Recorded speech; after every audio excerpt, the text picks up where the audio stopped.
Hello friends, let us now learn some important points about the Tay-Sachs disease.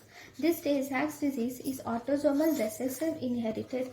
Here you will see deficiency of the enzyme hexosaminidase.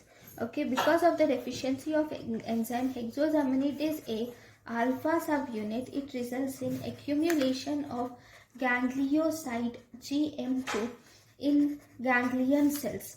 Because this gangliocyte GM2 is accumulated, this will result in degradation of myelin. So the baby manifests at 6 months of age, where there is loss of motor skills.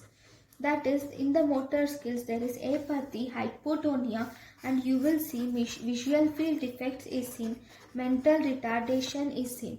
And one important, in Tay-Sachs disease, the baby has increased startle response, that is hyperacusis is seen in Tay-Sachs disease.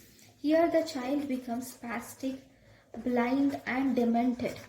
The child becomes spastic, blind and demented. If you do the fundus examination, you will see presence of cherry red spot of macula is seen in the patients with this Tay-Sachs disease. Okay, how are you going to diagnose it? Diagnosis is by determination of deficiency of enzyme in WBC. If you determine the enzyme deficiency in WBC, then that is how we diagnose this Tay-Sachs disease. Thank you guys for watching my lecture. Thank you.